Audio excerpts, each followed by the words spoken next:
Aprovechamos la dicha de trabajar con ustedes en su programa Acción Popular de hoy jueves, día 13 de mayo del año 2021. Llegamos a sus hogares, gracias a Dios, a través de Sport Vision Canal 35, guiados como siempre por Dani, Heriberto, Héctor y Amaury. Hoy están con nosotros el Nelson para sustituir a Amaury, que tiene algún compromiso que hacer fuera del canal. Señores, quiero darles las gracias a todas las personas que me están llamando. A veces unos no pueden hablar conmigo porque tengo el teléfono lejos y a veces no puedo darme cuenta de que me han llamado o tengo otras llamadas en el teléfono. Pero de todas maneras, gracias a la gente de Atlanta, de California, de Texas, de Miami, que ayer me llamaron también. Muchas gracias. Es lo único que puedo decir. Gracias. No puedo hacer otra cosa.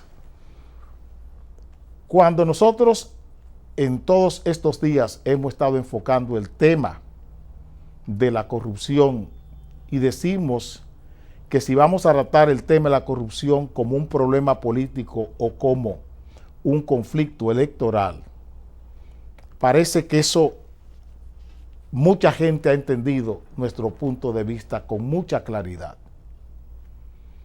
Yo estoy diciendo que la corrupción es un problema político, no un conflicto electoral.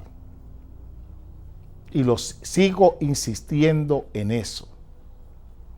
Porque son muchos los errores que la política está cometiendo en el manejo de este tema llamado corrupción. Hoy, el periódico Hoy de Hoy, pude ver un artículo publicado por Teófilo Kiko Tabar que llama la atención sobre el tema de la administración sana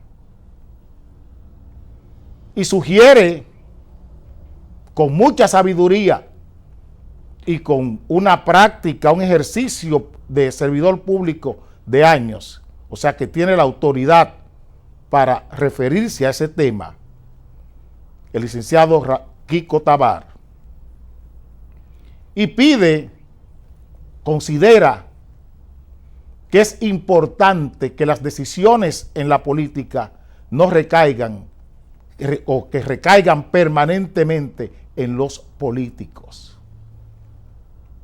En eso coincidimos 100% y no es una sorpresa. Al país le faltan políticos encargados de la cosa pública. Cuando la política, las decisiones políticas están en manos de gente que piensa que la política es una empresa, que las decisiones en política se toman como si fueran las decisiones en una empresa, entonces tenemos el problema. Este problema que tenemos hoy, para mí es un problema, no un conflicto, que tenemos con la corrupción, tiene que ver con eso que está refiriendo el licenciado Kiko Tabar en su artículo de hoy, en el periódico de Hoy. Señores, la corrupción no puede ser una munición electoral, que es lo que se ha hecho aquí en los últimos 20, 25 años.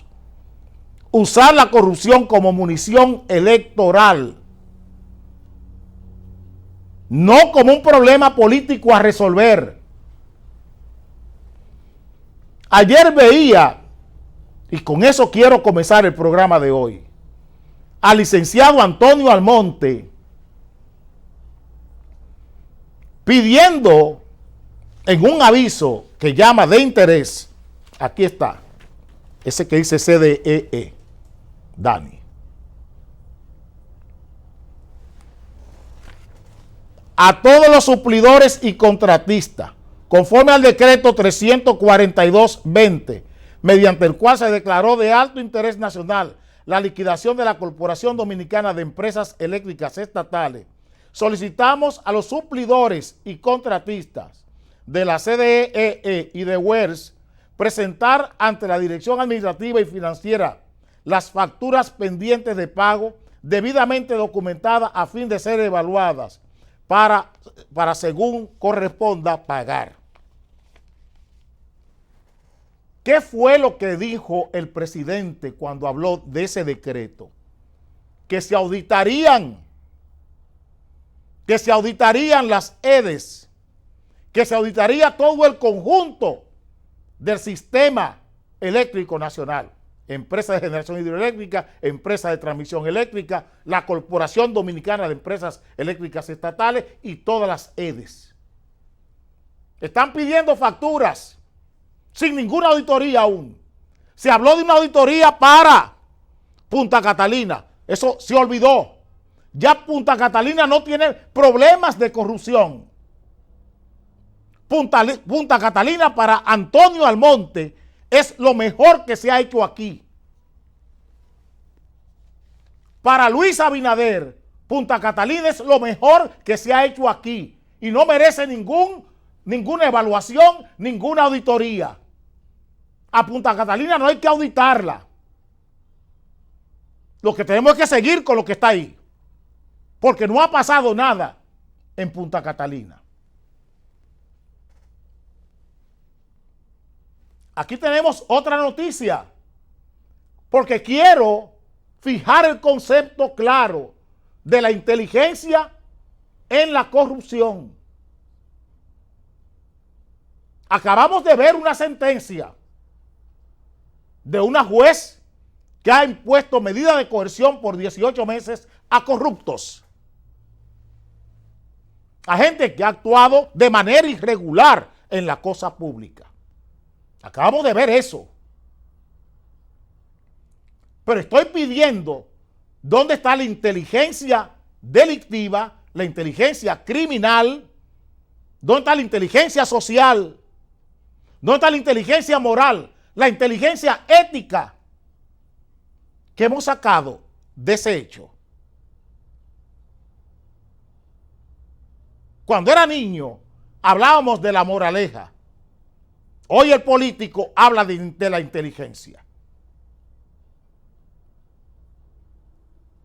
Cuando leíamos algo, una fábula, nos preguntábamos dónde está la moraleja, qué nos deja esto.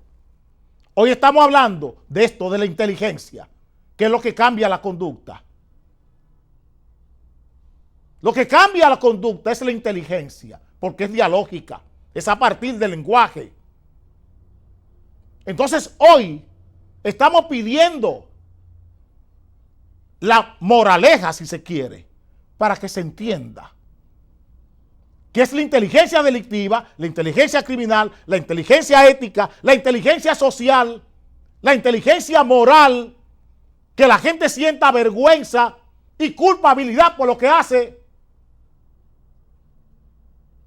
Se está sintiendo vergüenza y culpabilidad en el propio gobierno, donde se están sancionando a estos malhechores.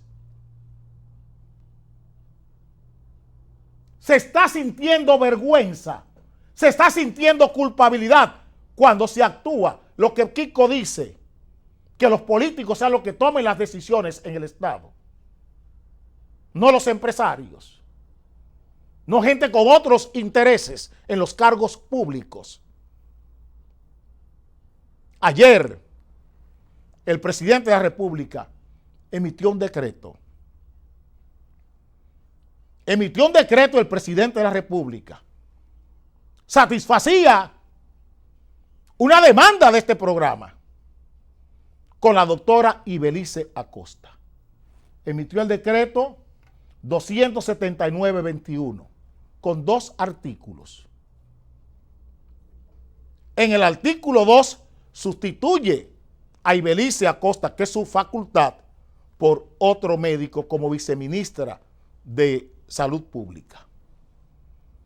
En el artículo 1 deroga el nombramiento de un viceministro a quien se nombró el día 17 de agosto del año 2020.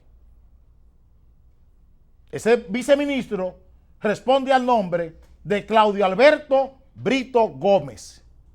Claudio Alberto Brito Gómez. En el mismo paquete sustituye en el mismo decreto, sustituye a Ibelice, pero cuela la derogación de Claudio Alberto Brito Gómez. Y quiero establecer con claridad, Ibelice renunció. Ibelice Acosta es una viceministro que renuncia. Claudio Gómez es un viceministro suspendido. Hará más de 2 meses. ¿Saben por qué? Por las jeringas. Ustedes están entendiendo. Ibelice renuncia, asqueada por lo que está viendo en el gabinete de salud. Y a Claudio Gómez, de manera callada, se deroga el decreto. En el mismo decreto donde nombraron a Ibelice, en ese mismo decreto están sustituyendo a Ibelice porque renunció, asqueada, y se está derogando un artículo donde aparece el nombramiento del señor Claudio Alberto Brito Gómez. ¿Por qué lo hacen de manera silenciosa? Porque ese corrupto es de José Ignacio Paliza. Es de los corruptos que circundan a José Ignacio Paliza. Es de la jeringa. La jeringa que quiso desacreditar a Plutarco Gómez. La jeringa de Paliza, la jeringa de Raquel Peña, la jeringa de Luis Abinader, que buscaba desacreditar a Plutarco Arias. Por eso hablo del hecho de una sentencia de una juez que respeto. Una sentencia que respeto. No la critico la sentencia. Ayer dije que esa sentencia se emitió de manera apresurada. Porque si se tomó la deposición, las declaraciones del señor Girón, se supone que debió abrirse una investigación sobre esas declaraciones antes de tomar una decisión. Y se dio por un hecho cierto la declaración del señor Girón. Porque era una delación premiada. Se dio eso como un hecho cierto. ¿Y dónde está la investigación de todo esto? ¿Dónde está Torres Roviu? Se investigó a Torres Roviu. Se investigó al otro señor que estaba ahí, que quitaron a un coronel de la Marina de Guerra que estaba usando el cargo de auditor. Se hicieron las investigaciones. Todo lo que dijo Girón se investigó. Se investigó lo que el Ministerio Público quería. Lo que el libreto ya estaba escrito. Es que el relato precedía a los hechos. Aquí la historia se escribió antes. Es que la historia se escribió antes. Lo mismo que con Antipulpo y Janel Ramírez, con el señor Hermosén. El presidente de la Cámara de Cuentas salió premiado por su deposición, por su delación en la Contraloría de la Operación Antipulpo. Se escribió antes. Y así no podemos hacer justicia. Porque ¿dónde está doña Milagros con el señor Claudio Alberto Brito Gómez? Se dejó sin efecto el nombramiento de Claudio Alberto Brito Gómez, el señor viceministro de las jeringas. El viceministro de las jeringas, 500 y tantos millones de pesos de más en esa sola compra.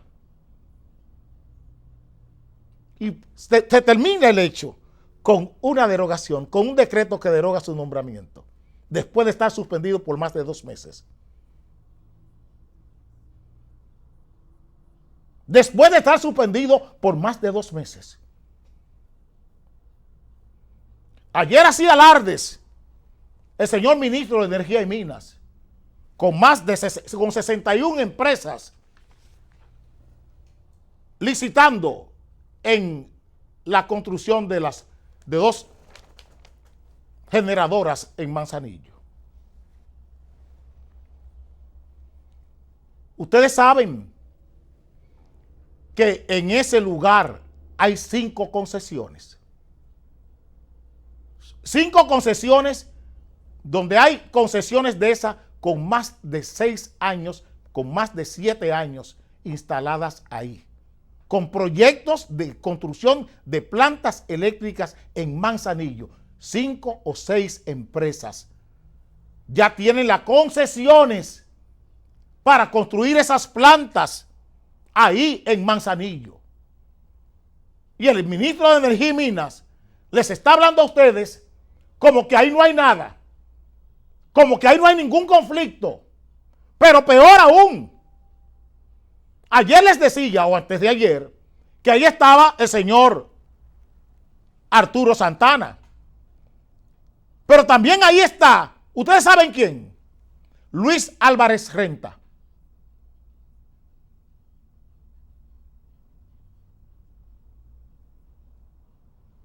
Pregúntele al ministro de Energía y Minas que si estoy hablando mentira.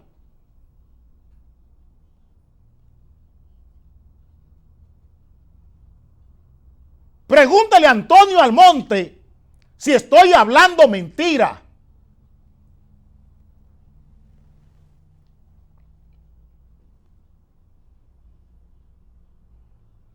Ustedes recuerdan la quiebra de los bancos y el apresamiento del señor y la condena del señor Álvarez Renta por la quiebra de los bancos.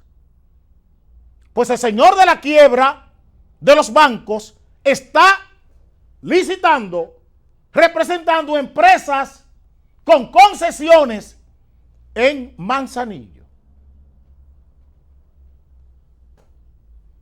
Y vuelvo al tema inicial.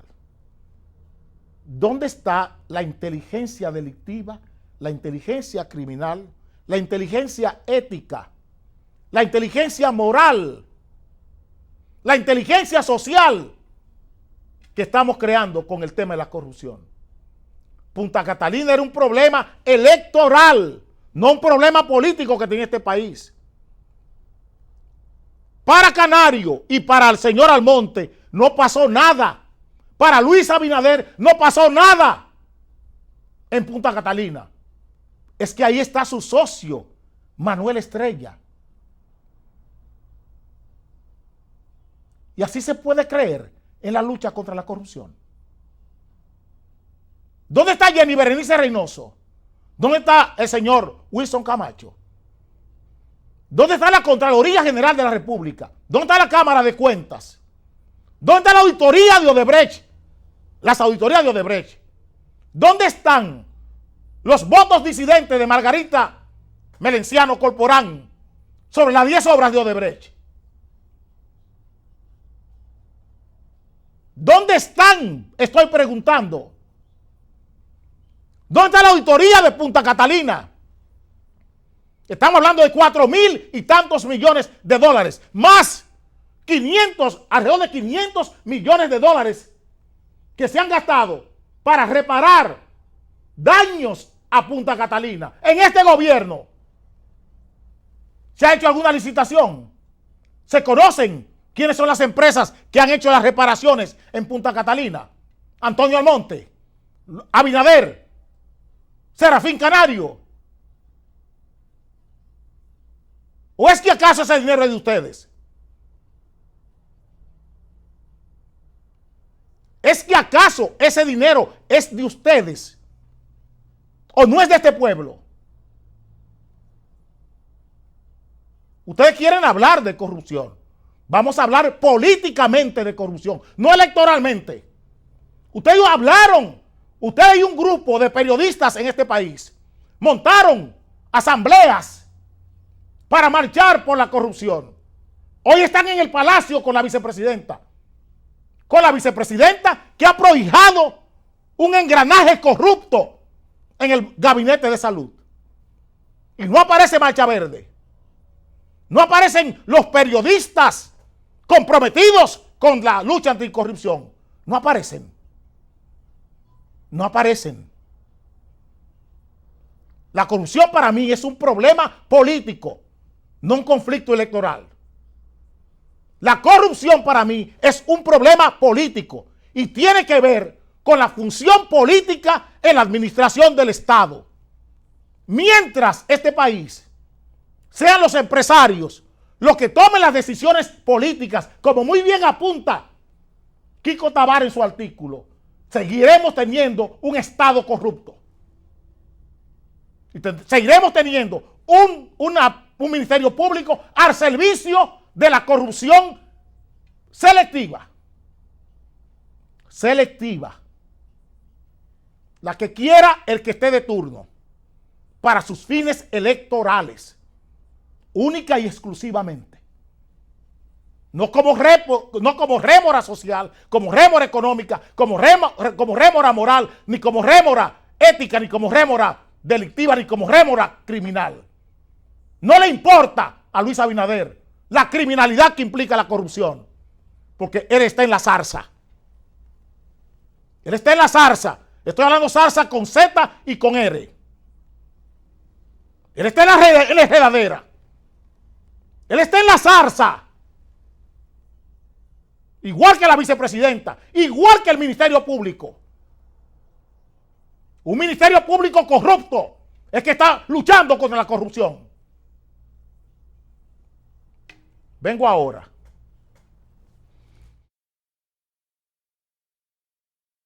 Es un lujo.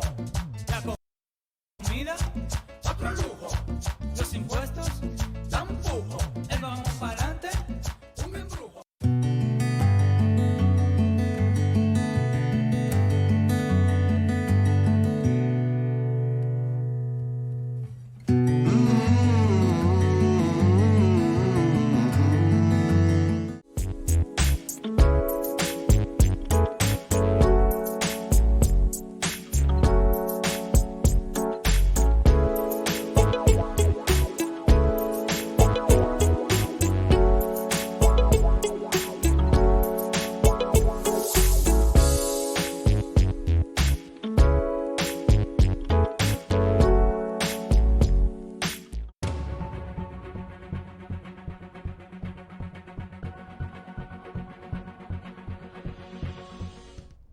HomePros Guru es el portal donde usted encuentra la solución a cualquier avería, cualquier contratiempo que usted tenga en su hogar, sea con su inodoro, con el sistema eléctrico, con cualquier problema de carpintería, ebanistería que tenga en su casa, albañilería.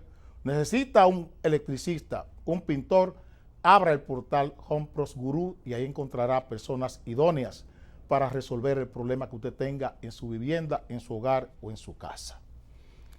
La docencia comienza el 25, abierta. 35 días después concluye el año escolar.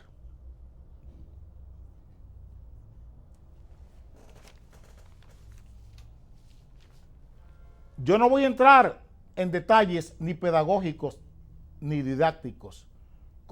Voy a hablar de política. Voy a hablar de política. Todo lo que ustedes están viendo que está sucediendo alrededor del año escolar, porque la prisa es, el apresuramiento es por concluir el año escolar. Para no hacerlo en forma burda como se hizo el año pasado, que todo el mundo pasó de clases. Todo el mundo salió aprobado en el sistema escolar de este país. Todos. Y como tendrán que hacer lo mismo este año, el año pasado, antes de que sucediera todo esto, decía que Rafles Medina Sánchez le estaba propinando unos daños irreparables e irreversibles al sistema de enseñanza de este país, más allá de todo lo que arrastra como rémora el sistema de enseñanza de este país de los últimos 20 años. Que había un agravado Y estamos hundiendo aún más el sistema de enseñanza. Porque las decisiones se están tomando a partir de criterios empresariales. El negocio, los agregados son los que priman. Lo mismo que está pasando con la pandemia está pasando con el sistema de enseñanza. Vacunación, vacunación, vacunación. Y las UCI llenas. Las unidades de cuidado intensiva llenas. Los hospitales abarrotándose. Y vamos a abrir las clases el 25 de mayo. Para cerrarlas el 30 de mayo y comenzar a planificar el año escolar próximo. Hemos resuelto el problema escolar. El 25 de mayo estaremos brindando una solución al problema de aprendizaje de 2.800.000 estudiantes de escuelas públicas y más de 700.000 de colegios privados. Vuelvo a preguntar, ¿estamos resolviendo el problema de aprendizaje? Es que estoy hablando. Educar, enseñar, aprender, no son verbos teóricos, son verbos prácticos. Vuelvo a repetir, educar, enseñar, aprender, no son verbos teóricos, son verbos prácticos. Tienen que ver con hábitos afectivos, con hábitos psicomotores, con hábitos cognitivos y hábitos cognoscitivos. Y quien no entiende eso, no puede hablar de educación. El político que no entiende eso no puede hablar de educación ni puede trazar políticas educativas.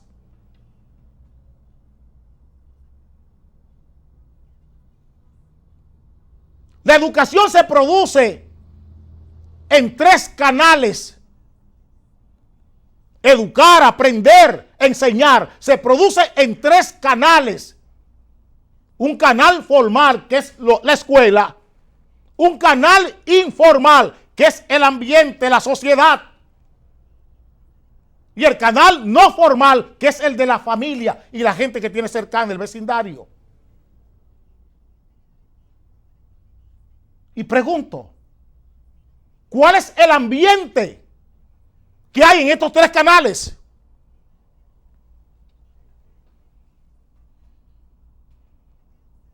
¿Cuál es el ambiente favorable al suceso, a la función enseñanza-aprendizaje? ¿Cuál es el ambiente que hay en esos 3 canales? En la educación formal, en la escuela dominicana. El maestro.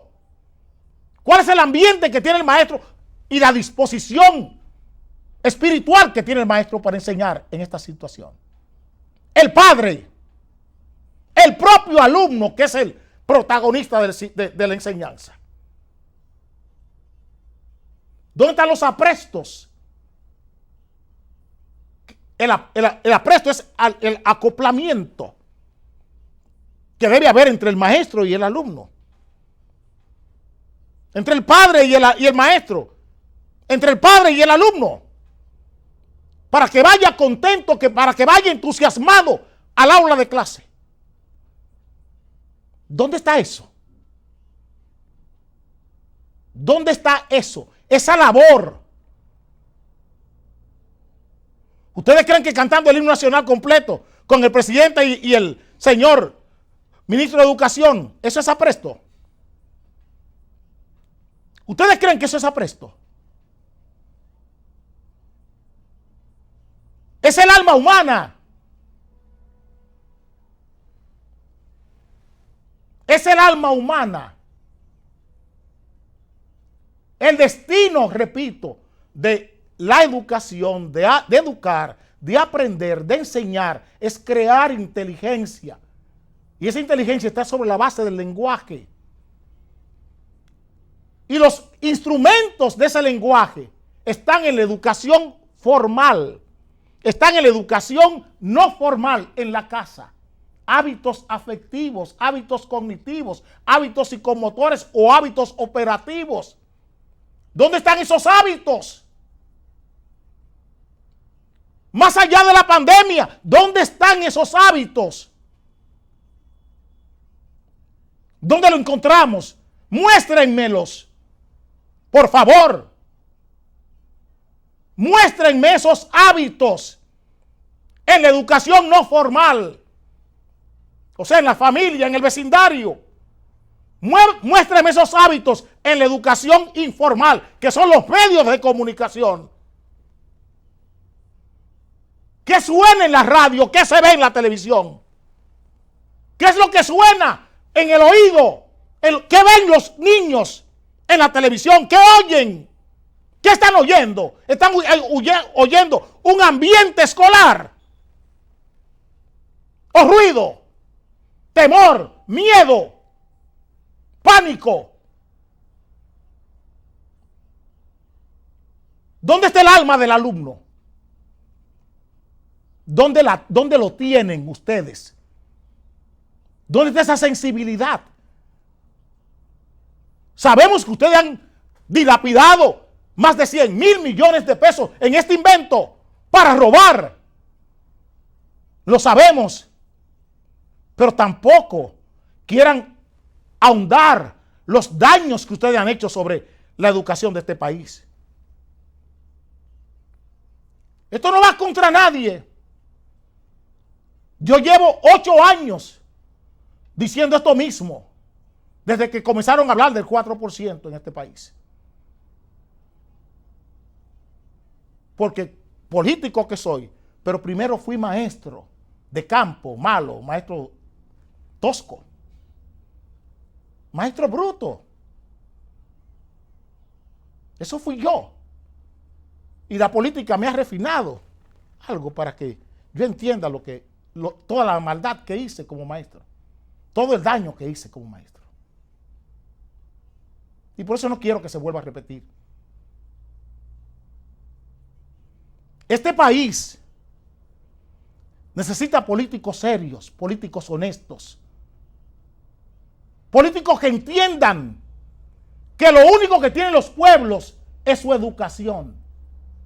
Lo único que los pueblos tienen es su educación.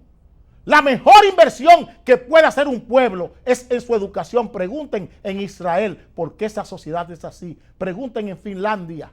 Pregunten en Costa Rica. Pregunten en Costa Rica.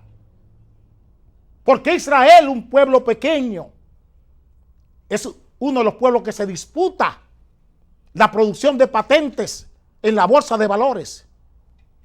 ¿Por qué Singapur, otro pueblo pequeño de Asia, es lo que es? ¿Por qué Singapur es lo que es? Lo único que distingue a los pueblos es su educación. Y es para mí lo más sagrado. Lo único que sube al hombre, que sube al ser humano, a cualquier categoría, no importa su extracción social o su extracción económica, donde todos somos iguales, es en el aprendizaje. No es en el dinero. Donde todos somos iguales es en el aprendizaje. Ni siquiera en el conocimiento, porque el conocimiento se envejece. Se hablaba de la sociedad del conocimiento. Es la sociedad del aprendizaje. Pregunten por qué Taiwán es lo que es. ¿Por qué Corea del Sur es más grande que China? ¿Por qué Corea del Sur es más grande que Corea del Norte?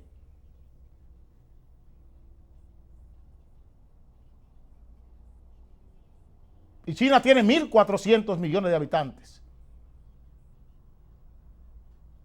¿Por qué cuando tenemos que hablar de Aprendizaje. Preferimos a Corea del Sur en lugar de China. ¿Por qué Israel?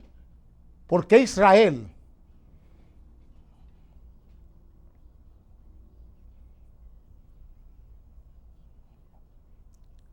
por encima de todos los países árabes? ¿Por qué ninguno de los países árabes, Arabia Saudita, todos esos países grandes árabes, son más pequeños y tienen menos importancia que Israel y no tiene petróleo?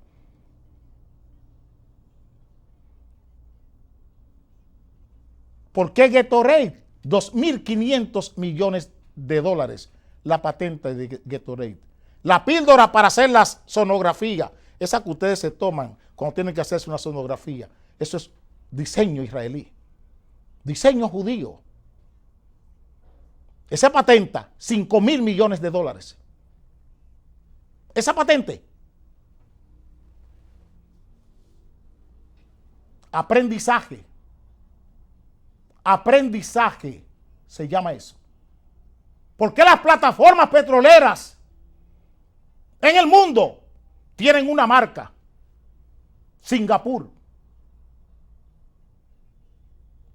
Y no tiene empresas petroleras.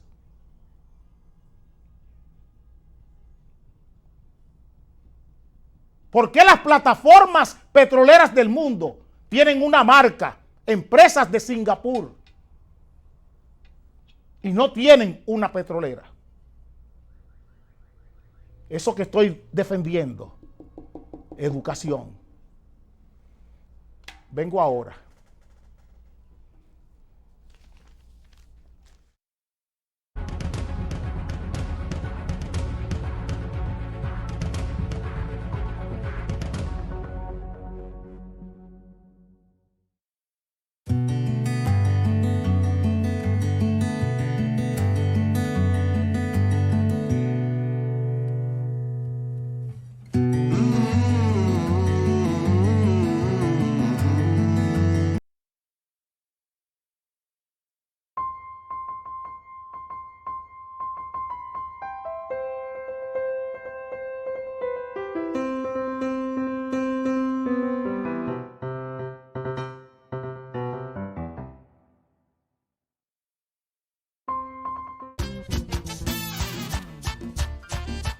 Máximo, y ahora el agua viene en metro de lujo. ¡Ay, mi abuela!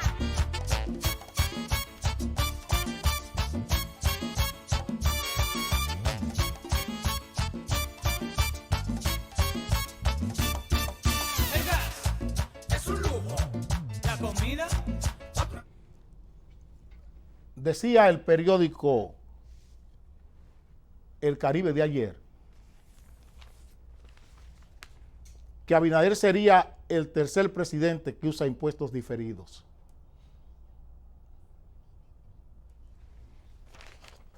Más allá de la estampa anecdótica, que no estamos para eso aquí,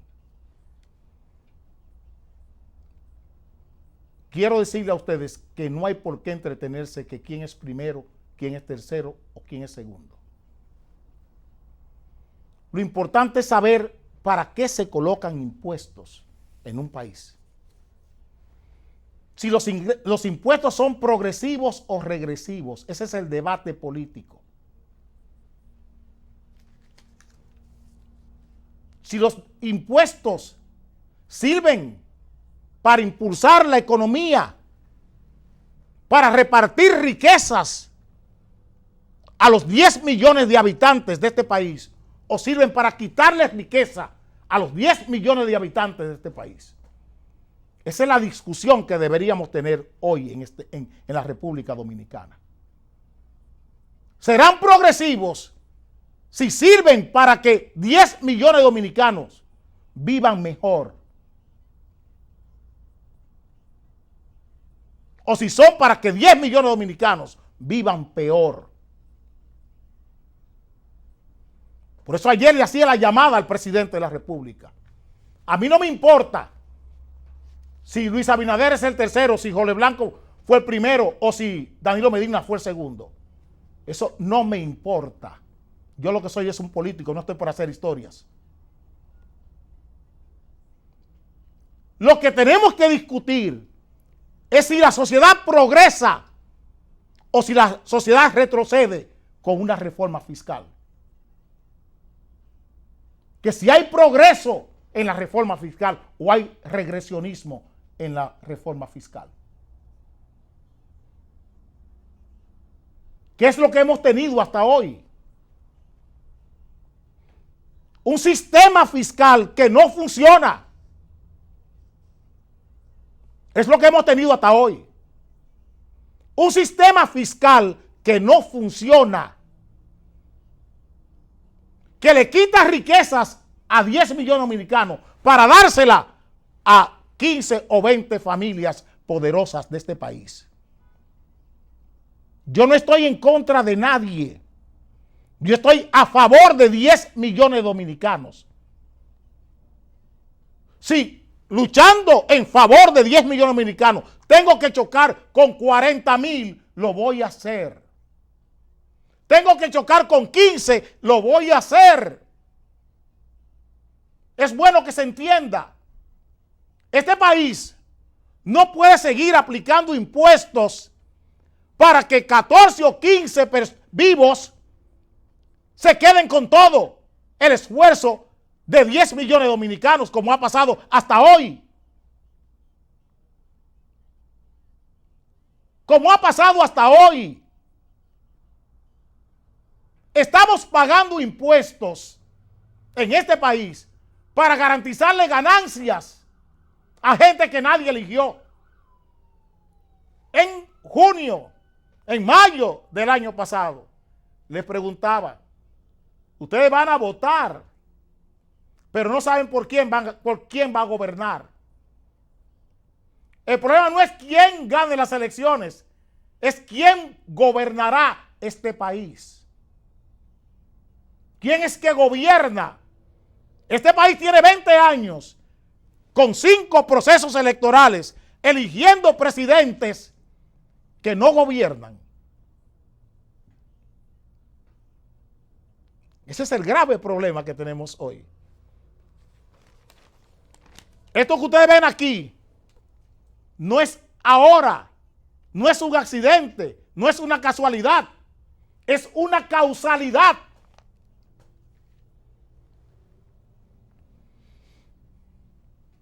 Continúan alzas en precios de artículos de dieta diaria. Ahí no hay ninguna casualidad, ahí hay un resultado político nefasto. Aquí hay convenios internacionales como el DERE-CAFTA. Un convenio que la soberanía es de 10 millones de dominicanos sobre ese convenio. ¿Quiénes lo administran? Ese convenio.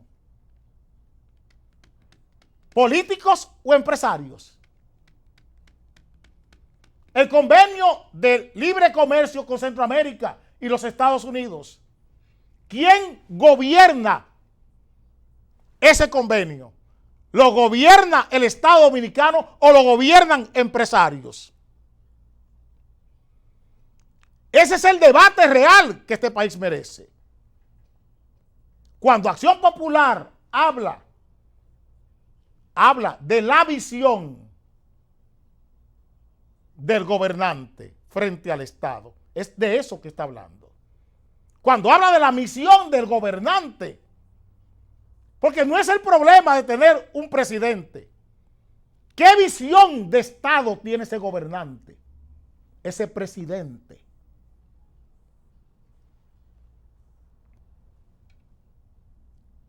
Es que la visión es garantizar la libertad. Un gobernante, su visión, como lo entendemos nosotros en Acción Popular, la visión de un gobernante radica en la libertad, en el respeto a la ley, en el orden público y la igualdad de oportunidades. Así es que entendemos a un presidente comprometido con eso, con la libertad, comprometido con el respeto a la ley, comprometido con el orden público y comprometido también con la igualdad de oportunidades. Ayer le decía pandillera a la senadora Ginette Bulnigal, porque arremetía contra el colegio médico, porque estaba reclamándole a las ARS la igualdad de oportunidades. Ustedes saben lo que es que un cirujano, un pediatra, una persona estudia 20, 25 años de su vida para graduarse de pediatra, graduarse de ginecólogo, y que un seguro, gente que nadie eligió, porque se llama ARS, que consiguió una licencia del Estado Dominicano y abrió una compañía con 5 o 6 mil millones de pesos, que eso le da derecho para quitarle la igualdad de oportunidades a todos los médicos especialistas de este país. PALIC, esa Mafre que está ahí, a quienes están haciendo la huelga, y debieron hacérsela todas, esa ARS decide quién es cirujano y quién no es cirujano en este país. ¿Quién es oftalmólogo y quién no es oftalmólogo en este país? Simplemente porque tiene un coto de ladrones, de usureros, tiene derecho a decirle a un cirujano, no, usted no es bien visto aquí. Vamos, búsqueme otro. A un afiliado. Ese yo no lo reconozco, ese cirujano. No reconozco ese neurólogo. No reconozco ese nefrólogo. No conozco esa pediatra. Gente que nadie le eligió, sin ninguna facultad política. Es por eso la huelga de los médicos a Mafre.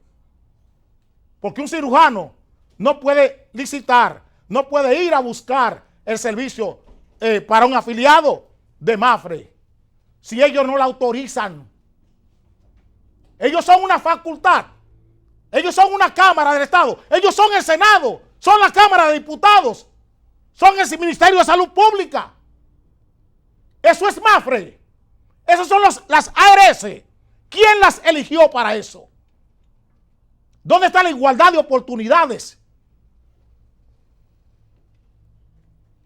¿Dónde está la igualdad de oportunidades? ¿Qué es lo que debe garantizar un presidente? El orden público, el respeto a la ley y la libertad. ¿Dónde está la libertad del médico que se gradúa? ¿Dónde está eso? ¿Dónde está la libertad? Pregunto. ¿Dónde está el respeto a la ley? ¿Dónde está el orden público? ¿Y dónde está la igualdad de oportunidades que debe consagrar un presidente? Eso es la Constitución de la República. No, el presidente está negociando con Paliza, con los bancos, para sacar del Congreso una ley apócrifa, una ley al servicio de esos grupos empresariales. Eso es lo que tenemos en la República Dominicana. Yo soy un político y hablo como un político. No hablo como otra cosa, ni me importa hacer otra cosa. Y si, repito, si para hacer que eso se cumpla, no estoy en contra de nadie. Estoy a favor de 10 millones de dominicanos. Eso es lo que tengo como compromiso. No estoy en contra de nadie. Y si para reivindicar eso que estoy diciendo de un presidente, tengo que llevarme a 40, me llevo a 40, pero tengo que salvar mi nación. Es bueno que se entienda. Es bueno que se entienda. Y estoy hablando así con toda la claridad, para que nadie me compre por lo que no soy. Que todo el mundo sepa a qué se atiene. Si decide algún día que yo deba ser regidor, o deba ser diputado, o deba ser senador, o deba ser cualquier cosa en este país. O un presidente que quiera conversar conmigo para que yo ocupe un cargo, eso es lo que me norma. Estas son las condiciones para representar a una sociedad. Vengo ahora. Es un lujo. La comida, otro lujo. Los impuestos, tampoco. El vamos para adelante, un embrujo.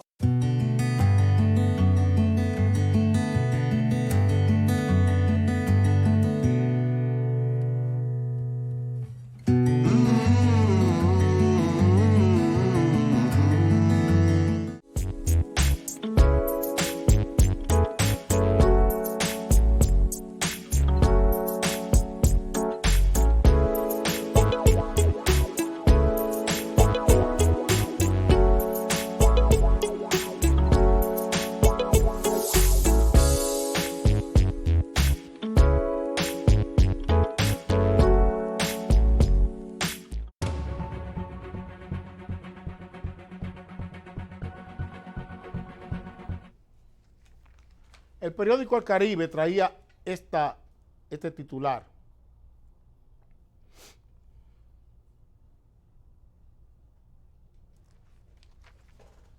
Gobierno solo ha iniciado 4 grandes obras y todas son viales.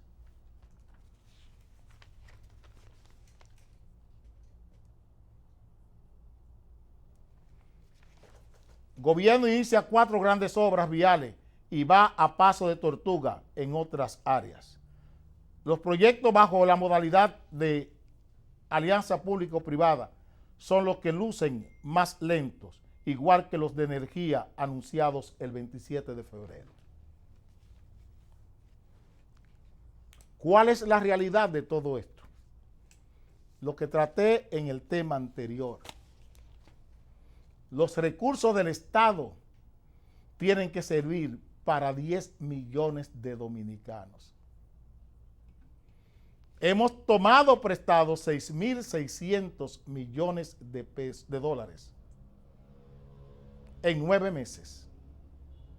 6.600 millones de dólares en 9 meses. 6.600 millones de dólares que no soportan una auditoría. Porque si tuviésemos que hacer una auditoría de estos 9 meses y de esos 6.600 millones de dólares, lo que vimos el lunes con la sentencia de la juez sobre el Coral sería poco. Estamos juzgando a Cáceres y a la Pastora por 3.000 millones de pesos. Por 3.000 millones de pesos. Bien juzgados, bien perseguidos. Pero ¿qué tendríamos que hacer si aplicamos una auditoría de causa y efecto rápida, un arqueo de caja a estos 6.600 millones de dólares? 6.600 millones de dólares. Y solo 4 obras bajo modelo de alianza pública-privada. Allí hablábamos de 3.000 millones de pesos dominicanos. Estamos hablando aquí de cerca de 400.000 millones de pesos. Hablábamos de 3.000, estamos hablando de 400.000, 100 y tantas veces más que no podemos explicar. Pero estamos entretenidos en los 3.000 de Cáceres y la Pastora. Nos veremos mañana y le dejo con el doctor Antonio Contreras y Estrategia de Prensa en Televisión.